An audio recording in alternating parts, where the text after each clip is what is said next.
Good morning, everyone. This morning we're going to do a very interesting car review.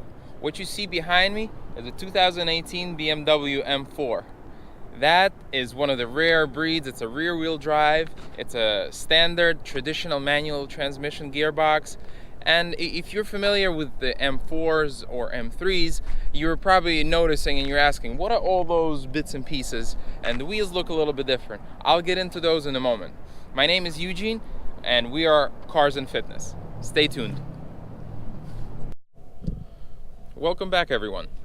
And as I mentioned a few moments ago, today we're going to talk about BMW M4. This is a 2018 example, which is a rare breed that comes with a standard 6-speed manual transmission. In a few years, they may be extinct from the BMW M lineup, as we see in the F90 or 2018 and newer models. They don't have manual transmission, they just have automatic. So what give you a little bit of history on that is BMW chose to go a different route with the 3 Series, and they said, okay, so since we have 5 Series is a 4-door and 6 Series is 2-door, why don't we do the same thing with 3 Series? So they separated. The 3 Series is going to stay as a sedan, and 4 Series is going to become the coupe.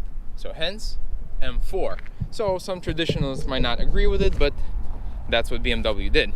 Okay, so now let's do a quick walk around. We'll see how this car looks very fast, and all M cars are fast to begin with. So you can see it has a bunch of little upgrades, bunch of little add-ons to make it a little more aggressive, to make it more appealing, and so forth. So you can see the LCI taillights, which are a little bit different, and I'll get into that a little bit more. The wheels are different. There's some side skirts. Those are the black parts under, and the mirrors are carbon fiber. You see the front lip, some front side inserts as well. So we'll get into that. So this, as I mentioned, this car is a rare breed. It's a 6-speed manual transmission. It comes with your standard 3-pedal setup. So I'm gonna show you that in a second. So you can see, and again, there are some M performance upgrades on the inside as well. So take a look. As I promised, there are your 3 pedals, and the leftmost one is the dead pedal. That's where you really want to keep your left foot if you're not shifting gears, of course. And that's the gear lever, and like I said, it's an M Performance, and you can see M Performance steering wheel. Real nice Alcantara. When you grab on it, feels really nice. All right, so this one has Shakir orange interior, really nice M seats, very grippy, really comfortable to drive, and especially on the track, since that's what the M cars were meant to be, part street, part track. So going forward, so this car has a first M turbo motor. It's labeled as a S55. It produces 425 brake horsepower at the crank, but a lot of dynos and a lot of enthusiasts prove that it's actually about those numbers at the wheels, which brings this car closer to 500 horsepower at the crank, which is extremely impressive, right? So the S55 is a inline straight 6-cylinder engine. It's a 3-liter, and it has 2 turbochargers, which spool at about roughly 20 and change psi.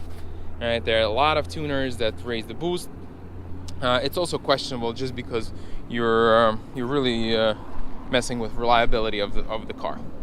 All right, so let's get the engine compartment open.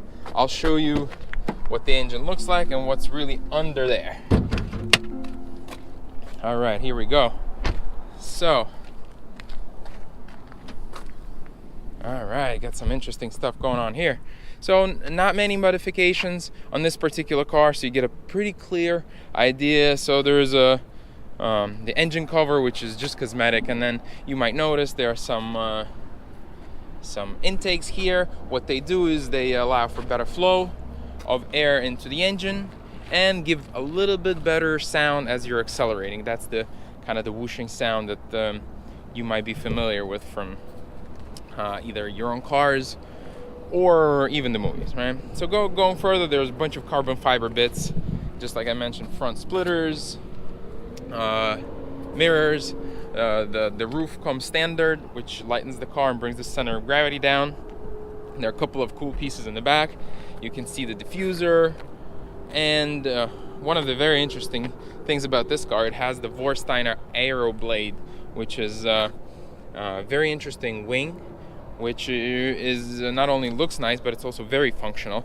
At higher speeds, it pushes the rear of the car down, so you get better grip. All right, one more interesting thing that you might have noticed about this particular car are these wheels. These are Anke Racing Series wheels, but what's harder to see are the tires. And right now I'm in the Northeast, so these tires are snow tires. In anything below 50 degrees, performance stock tires, which are really good when it's warm, aren't so good with traction. So to increase the safety and drivability of the M cars, people and enthusiasts choose to put snow tires to get better traction and for increased safety.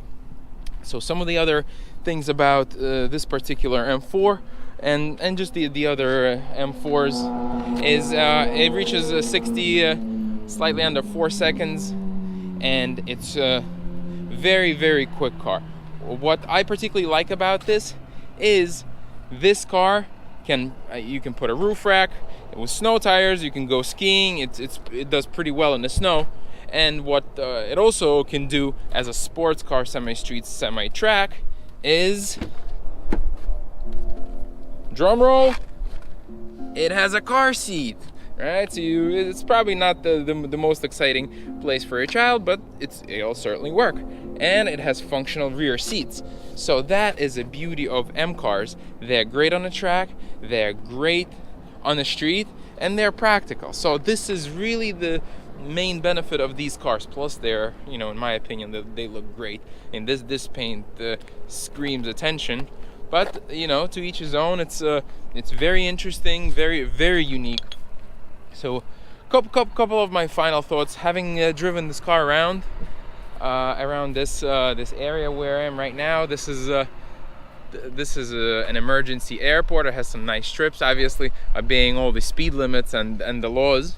This car is tremendous fun. It sounds great, it drives great, the transmission is tons of fun. If you live in an urban area, big city, probably not the most practical approach to have 6-speed manual because of all the traffics and all the congestion. But if you're an enthusiast and you really like it, I haven't seen a better manual transmission. Obviously, you have Porsches and other higher end track cars which are more track oriented, but I'm gonna go back and say that this car is a great blend between track performer and everyday usability. So I'll just give you another tour around. I'll show you some of the little details. You can see the brake calipers and the brake discs are cross drilled and vented for better cooling. It also looks very nice with the M blue. Alright, and these wheels and tires are staggered, means the rear ones are a little bit wider. And I'll just give you a moment to take a look at it overall.